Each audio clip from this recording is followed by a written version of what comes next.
Have you ever wondered about the very first time Bitcoin was actually used?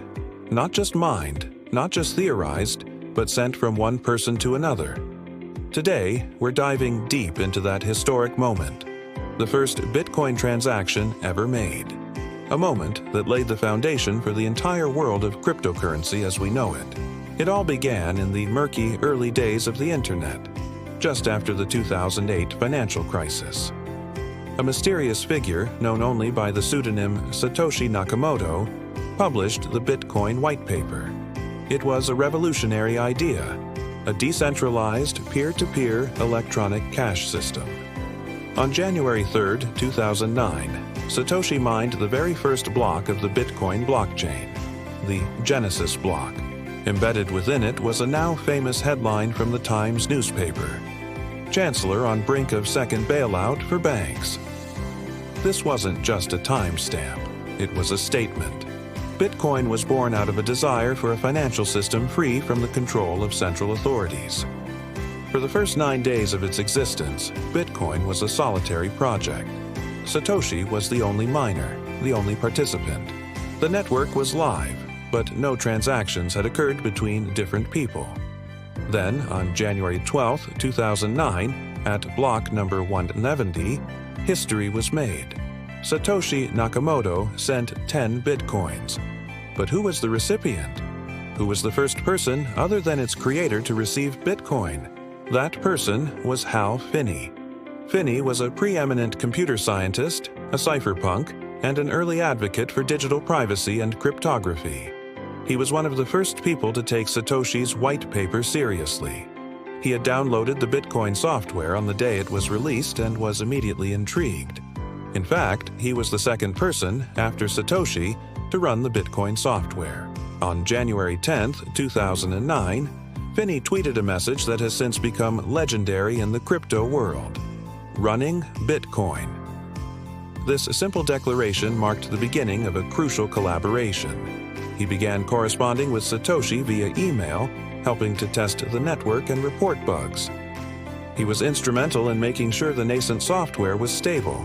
The historic transaction itself was beautifully simple. Satoshi sent 10 BTC to Hal Finney's public address.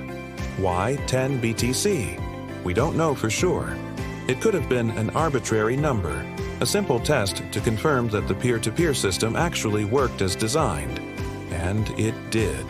The transaction was confirmed on the blockchain, proving that digital value could be sent directly between two individuals, anywhere in the world, without needing a bank or any other intermediary.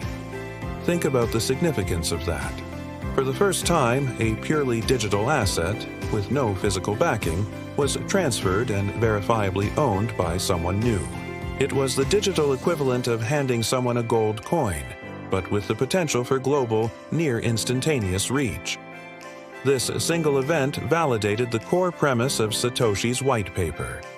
It wasn't just a theoretical concept anymore, it was a functioning reality.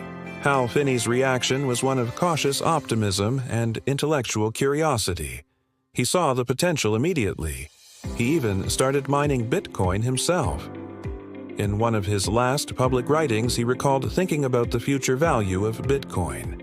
He calculated that if Bitcoin were to become the dominant global payment system, each coin could be worth millions of dollars. He found the idea amusing at the time, but he kept his mined Bitcoins, mostly as a novelty and a souvenir of this fascinating project.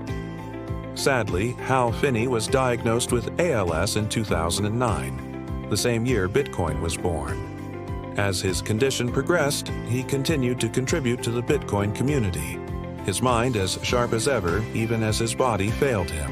He passed away in 2014, and in a move that perfectly encapsulated his forward-thinking nature, had his body cryonically preserved.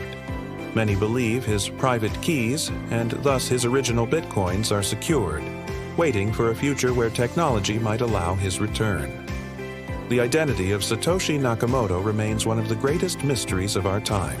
Some have even speculated that Hal Finney himself was Satoshi, or part of a group that created Bitcoin. Finney always denied this, and analysis of their correspondence and activity times makes it seem unlikely. But his role is no less critical. He was the sounding board, the first believer, the beta tester, and the first recipient. Without Hal Finney, the Bitcoin story might have been very different.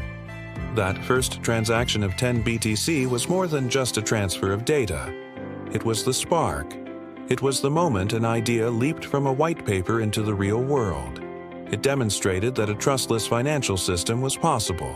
From that single transaction, an entire industry has bloomed, spawning thousands of different cryptocurrencies, decentralized finance, NFTs, and a multi-trillion-dollar market. Today, millions of Bitcoin transactions happen every month. They power everything from international remittances to simple coffee purchases. But every single one of them owes its existence to that pioneering transfer at Block 170, from a mysterious creator to a visionary computer scientist. It was a quiet event, noticed by only a handful of people at the time, but its echoes are now shaping the future of money, technology, and the internet itself. It's a powerful reminder that the biggest revolutions often start with a small, simple step.